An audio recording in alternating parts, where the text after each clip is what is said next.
으로 기도합니다. 아멘. 예, 여러분 안녕하십니까?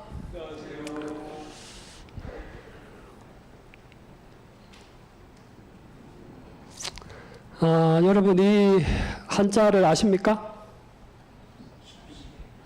네. 십시일반. 혹시 모르시는 분 계십니까? 예. 10개의 숟가락이 이렇게 한 숟가락씩 들어서 밥그릇에다 담아 보니까 한 사람이 먹을 수 있는 밥이 나왔어요. 그것을 십시일반이라 그럽니다. 참 어릴 때도 많이 들었고 교회 와서도 특별히 많이 들었는데 제가 오늘 제목을 왜 십시일반으로 했느냐 하면 여기 이제 교회 앞에 보면은 이 풀이 개울이 지나가지 않습니까? 이렇게 개울이 쭉 지나가면 개울 저쪽으로도 풀이 잘 자라고 개울 이쪽으로도 참 풀이 무성하게 자랐었어요. 그런데 어느 날 갑자기 이른 아침에 제가 집에 있는데 집사람이 얼른 나와보라 그러더라고요. 나가고 봤더니 저쪽에 본 카페 쪽에 포크레인이 이 포크레인 앞에다가 이제 풀 깎을 수 있는 장비를 달아가지고 포크레인으로 이게 풀을 차차차차차 이렇게 차가지고 길 따라서 쭉 깎고, 그 다음에 이쪽 건너와서도 길 따라서 쭉 깎고, 그 다음에 기계가 못 들어가는 데는 이제 사람이 한 사람 붙어가지고 세세하게 깎고 하는 일들을 진행해 주셨어요. 그래서 제가 너무 은혜를 받아가지고 그 감동을 좀 전하려고 해요. 제가 일일이 다 해야 되는 일인데 해마다 그렇게 해오고 뭐 조금 제가 다 한 건 아니지만 그래도 조금 마음에 부담을 안고 시간 날 때마다 일요일에 좀 일찍 일어나서도 하고 일요일 날 또 해지고 나면 또 해그름끓에 시원할 때 좀 하기도 하고 저거는 이제 내가 해야 되는 일이다 이렇게 늘 생각하고 마음으로 구상도 하고 있었는데 저렇게 내가 하지 않았는데 누군가가 와서 그냥 말끔하게 해주셨어요. 얼마나 고마운지 모르겠어요. 이거를 좀 감동을 나누고 싶은데 성경 말씀 가운데 어떤 말씀 가지고 이렇게 은혜를 나누면 좋을까 싶어서 말씀이 떠오른 것이 이 말씀이에요. 혼자 만약에 저거를 다 깎았다 생각하면 어땠을 것 같아요? 매 일요일마다 되면 시간만 나면 이제 달라붙어야죠. 그죠? 과수원 하는 사람들도 그렇고 여기 저 앞집에 여기 잔디 깎는 것도 배터리 충전해가지고 여자분이 혼자서 한 1년에 한 4번, 5번은 아마 깎지 않나 싶어요. 제가 볼 때. 그만큼 풀이 잘 자라거든요. 여러분들 집 앞에 참 감당하기 쉽지 않으신 분들 많이 계시죠? 우리에게도 그런 부담들이 있으십니까? 내가 감당하기 이제 쉽지 않은 것 같아. 해가 거듭할수록 무서워. 이런 느낌 드시는 분 계십니까, 혹시? 풀 자라는 것이? 우리의 영적으로도 내가 감당하기에는 쉽지 않은 무게들이 많이 있을 줄 압니다. 그래서 사도 바울은 갈라디아서 6장 2절에 이런 권면을 주셨어요. 다 같이 한번 읽어볼까요? 시작. 너희가 짐을 서로 지라. 그리하여 그리스도의 법을 성취하라. 짐 나눠져 본 적 있으십니까?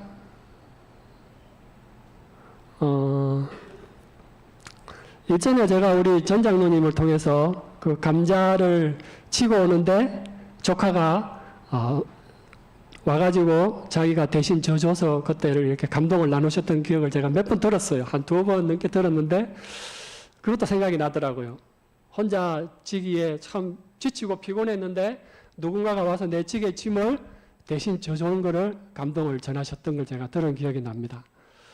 여러분들도 누군가의 짐을 한번 나눠줘 보신 적이 있으실 겁니다. 어떠셨어요? 힘드셨어요? 그 알 수 없는 기쁨이 있으셨어요? 예, 경험이 있으시군요. 예. 내 자신만을 생각할 때는 느끼지 못했던 그 무언가의 기쁨이 있습니다.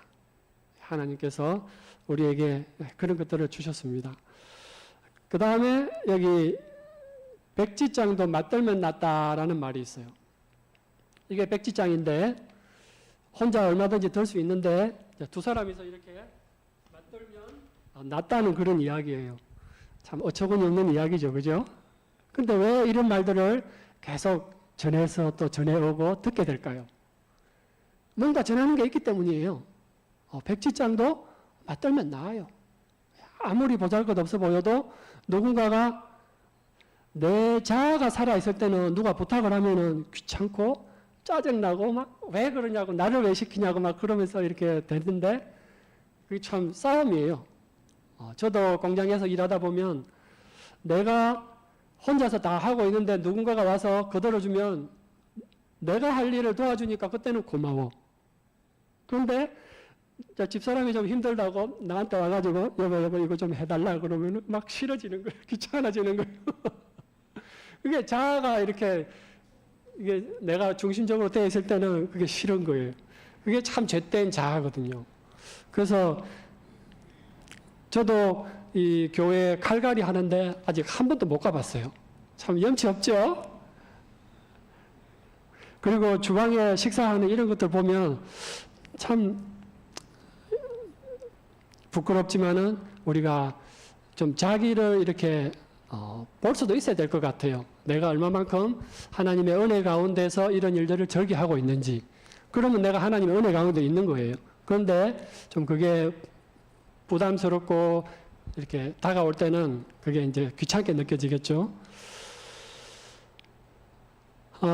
여기 그분을 알기 위하여 334쪽에 이런 너희가 서로 짐을 지라는 것에 대한 예언의 신의 말씀을 하나 가져왔는데요. 한번 볼까요?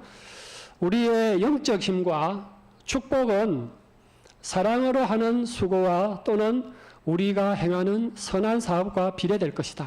그랬습니다. 어떻게 해요? 내가 영적으로 힘이 있고 축복을 받는 것은 내가 사랑으로 하는 수고와 또는 우리가 행하는 선한 사업과 맞먹을 것이라는 거예요. 사도는 너희가 짐을 서로 지라 그리하여 그리스도의 법을 성취하라고 가르쳤다. 하나님의 계명을 지키는 것은 우리에게 선행, 자아 부정, 자기 희생, 타인의 유익을 위한 헌신을 요구한다. 이렇게 요약을 해놨습니다. 그 다음에 이제 제가 생각난 성경줄이 이 로마서 8장 28절이에요. 근데 제가 이 주제와 같이 생각을 하고 가져온 말씀인데 예언의 신을 좀 더 읽어보니까 좀 더 광범위하더라고요. 저는 우리가 알거니와 하나님을 사랑하는 자고 그 뜻대로 부르심을 입은 자들에게는 모든 것이 합력하여 선을 이루느니라. 이 아랫부분만 좀 이렇게 서로 도와가면서 어서어서해서 하면은 좋을 것 같다. 이런 생각으로 성경절이 생각이 나서 찾아봤는데 예언의 신을 쭉 이렇게 읽어보니까 그런 뜻뿐만 아니라 우리가 당하는 고초, 요셉이 당했던 그런 어려움들 그런 것까지 다 포함을 해서 이런 일 저런 일 이런 것들이 다 협력해서 선을 이루어 나가는 것이라는 그런 광범위한 해석을 해놨더라고요. 그래서 제가 의도했던 그 합력이라는 것은 하나님의 인도하심 안에서 내가 겪게 되는 고초도 합력해서 선을 이루는 방편이 될 수 있다는 걸 설명하더라고요. 예. 그 다음에 제가 참 여기 빵공장 일하러 오기 전에 안성에서 좀 일본으로 목회하고 간 식구들이 살던 집을 다른 아는 형님들이 살고 있고 좀 쪽방에 이제 제가 들어갈 수 있어가지고 쪽방에 들어가서 이제 살은 적이 있었어요. 완전 새빵살이죠. 그런데 이제 그 일본에 목회하시던 가족이 돌아와서 매 안식일마다 이제 그 빵을 만들어 가지고 이제 저에게 이렇게 주시는 거예요. 그래서 제가 얻어먹기만 얻어먹고 뭐 빈 그릇을 이제 돌려드려야 되는데 염치가 없잖아요. 그래서 이 쪽지를 이렇게 하나 적었어요. 성경 말씀을 이렇게 잠언 11장 24절 25절을 적어서 그 접시에다 이렇게 담아서 드린 적이 있어요. 이렇게 접어가지고 흩어 구제하여도 더욱 부하게 되는 일이 있나니 과도히 아껴도 가난하게 될 뿐이니라. 구제를 좋아하는 자는 풍족하여질 것이요 남을 윤택하게 하는 자는 자기도 윤택하여지리라. 제가 이 말씀을 무슨 생각에서 적어져 드렸는지는 모르겠지만은 그 빈 그릇을 돌려드릴 때 이 성경 말씀을 적어가지고 딱 돌려드렸는데 굉장히 기분이 좋은 거예요. 왜? 하나님께서 당신이 나에게 이렇게 윤택하게 했으니까 하나님의 이 약속이 당신에게 이루어지기를 바란다는 그런 마음으로 적어드렸어요. 그런데 지금 그분이 아주 잘 사세요. 그런 조그마한 것에 이렇게 세세하게 간섭하셨던 분들인데, 뭐, 나름대로 좀, 이게, 우리가 생각할 때는 또 핍절된 것도 있지만은, 나름 그래도 이렇게 자기도 윤택하여지리라 이 말씀을 직접 경험하시고 살아가시고 계셔요. 이것은 우리에게 의무와 축복을 같이 주셨어요. 어떻게 하라 그러셨어요? 헛되구제하여도 더욱 부하게 되는 일이 있나니. 참 이상하잖아요. 세상 사람들의 셈법에는 이게 마이너스죠, 분명히. 그죠? 과도히 아껴도 가난하게 될 뿐이라. 그런데 구제를 좋아하는 자는 풍족하여질 것이요, 남을 윤택하게 하는 자는 자기도 윤택하여지리라. 참 하나님의 나라는 오묘해요. 여기 예언의 신은 또 이렇게 말씀하셨어요. 역사상 어떤 시대를 막론하고 하나님의 백성이 즐겁고 기쁜 마음으로 하나님께서 세우신 조직적 자선과 헌물과 연보 제도를 실천할 때마다 그들은 하나님의 요구에 순종하는 것과 비례하여 그들의 모든 활동에 뭐가 뒤따랐다고요? 그렇죠. 번영이 따를 것이라는 불변의 약속을 깨달았다. 그렇습니다. 교회정은 3권 395쪽에. 오늘이 이제 추석 며칠 전이지 않습니까? 뭐 여기도 이렇게 선물이 들어오고 저기도 막 선물이 들어오고 기분이 어떠셔요, 여러분? 막 보너스도 받고 이렇게 휴가 명절 보너스도 받고 기분이 어떠셔요? 받는 것도 좋지만 또 받는 것뿐만 아니라 이제 우리는 50대지 않습니까? 이제 또 받는 것뿐만 아니라 또 신경 써야 될 것도 많은데 가정마다 다 형편이 다르겠지만 참 명절이 어릴 때는 마냥 좋았는데 또 부담되시는 분들도 계시리라 생각합니다. 제가 35살까지는 명절마다 되면은 굉장히 스트레스를 많이 받았었어요. 왜? 결혼을 안 하고 혼자 사니까 명절 때 집에 가면 나 짝이 없는 거예요. 왜 결혼 안 하고 있냐? 35살 될 때까지. 뭐 명절 되면 그냥 티격태격 싸우고 그냥 하룻밤 자고 그냥 툴툴 내뱉고 그냥 집에 와버리는 거예요. 그런데 그로부터 지금 한 20년 동안은 그래도 결혼해서 이렇게 명절마다 지냈는데, 여러분들 지금 누리고 있는 것이 복이 많습니까? 고초가 많습니까? 여러분 어떠셔요? 내가 누리는 의무와 축복 이런 것들을 생각해 보면 짐이에요, 복이에요? 복이에요. 어떤 사람이 그러더라고요. 네잎클로바가 행운이지 않습니까? 근데 사람들은 그 네잎클로바를 찾기 위해서 이렇게 돌아다니다 보면은 뭘 밟아요? 그게 뭔데요? 그걸 왜 짓밟고 다닐까요? 더 좋은 걸 찾다 보니까 행복을 자꾸 짓밟고 다닌다고 그런 사람이 해석하는 사람들 제가 들어본 적이 있어요. 제가 지금 한국에 살고 있지만 한국 돈 150만 원 가지고 다른 나라 외국에 가서 살면은 어느 정도 좀 안정적으로 살 수 있는지 아십니까? 똑같은 돈인데. 괜찮은 데가 많아요. 예. 밥 한 끼 먹어도 2,400원, 2,500원 받는 나라가 많습니다. 메뉴 2개를 시켜도 5,000원, 6,000원 정도면 충분히 먹고 나올 수 있는 그런 인도나 말레이시아, 뭐 동남아는 다 그래요. 그래서 지금 65세에 대해서 연금 나오는 사람들은 해외에 이렇게 나가서 한 달 동안 비자를 주거든요. 동남아 같은 경우에는. 가서 살아보고 또 자기가 또 들어오고 이러시고. 비행기 값도 얼마나 싼지 아세요? 10만 원, 20만 원대도 많아요. 동남아에는. 치앙마이는 이 북쪽이고 산악지대라 우리 여기 평창처럼 굉장히 선선해가지고 기후가 우리가 여기 더울 때 치앙마이 가면은 선선해서 한 달 동안 또 거기 갔다 지내고 오시는 분들도 계시고 제가 요즘 유튜브에 그런 데 관심이 많아가지고 그런 것만 보고 있는데 오늘 설교에 왜 이런 말씀을 드리냐 하면 여러분들이 노년에 살아가실 때에 과연 내가 여기에서 자리 잡고 살 수 있을까? 그런 염려해 보신 적 있으십니까?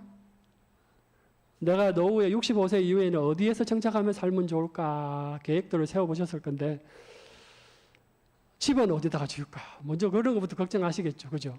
거처가 중요하니까. 그러면 뭐 벌이는 연금으로 가능할까? 뭐 이런 것도 생각하실 테고 또 뭐 요즘 그런 거 뭐라고 합니까? 배당주? 배당금? 매달 돈을 뭐 1억 2천 몇 개 놓으면은 매달 뭐 100만 원 정도 이렇게 배당금이 나오는 거, 배당주도 있다고 그러는 거, 그런 것도 생각해 보신 적 있으세요?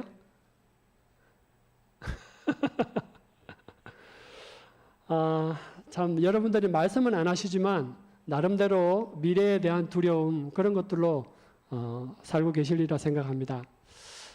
그러면 나의 미래만 생각하면은 계산이 어디에 나와요? 나 중심적으로 계획할 수밖에 없잖아요. 그러나 그 계획 속에도 무엇을 포함시켜야 하느냐 하면 하나님께서는 우리에게 이런 지시를 주셨어요. 제1의 11금 또 그러면서 이웃과 가난한 자들을 위해 자선을 위해서는 제2의 11금까지 해가지고 어떤 사람들은 자기 수입의 3분의 1까지 하나님의 사업을 위해서 드리는 사람도 있고 좀 더 많은 사람은 4분의 1까지 3분의 1이 많아요? 4분의 1이 많아요? 한번 대답해 보시겠어요? 3분의 1이 많죠? 네. 그리고 여러분들 하실 수 있으면 10분의 1부터 한번 시작해 보시고 이 비율을 한 번씩 이렇게 계산해 보십시오. 내가 하나님의 나라와 사업을 위해서 또 옆에 이웃에 또 그런 어려운 분들을 위해서 내가 얼마만큼 내 마음을 구별하는지 한번 생각해 보셔서 말씀에 응하기는 좀 4분의 1 하시는 분도 계시고 좀 더 넉넉하게 하시는 분들은 3분의 1까지도 자기 수입에 구분하시는 분들이 복을 누린다는 예언하신 말씀도 많이 있어요. 그래서 여러분들 십시일반으로 또 백지장도 맞들면 낫다 그러셨는데 우리만 나 중심적으로 계산하고 살기보다는 하나님의 피로 산 우리 주위를 좀 둘러보시고 또 이 명절에 좀 우리의 마음이 좀 이렇게 풍성해지는 그런 한가위 되시기를 바라면서 말씀 줄이겠습니다. 기도하겠습니다. 하늘에 계신 우리 아버지 복된 날 또 은혜 중에 이렇게 모여서 귀한 겉면 듣게 해주셔서 감사합니다. 우리의 마음이 현실에 너무 빡빡하게 지내고 있지는 않은지 우리가 주님의 은혜 가운데서 또 이웃을 돌아보고 하나님의 나라와 의를 위해서 얼마나 구분하고 있는지를 돌아보게 해 주시옵소서. 그래서 우리의 조그마한 관심과 배려로 주님의 나라와 의가 더 높이 늘림받을 수 있는 복된 명절 우리 보낼 수 있도록 도와주시옵소서. 혹 이런 명절이 부담되고 또 괴로운 분들 계시면 주님 그들을 위로해 주시고 붙들어 주셔서 좀 더 빠른 시일 안에 형편이 나아질 수 있도록 그들에게 복을 허락해 주시옵소서. 우리 예수님의 이름으로 기도드립니다. 감사합니다.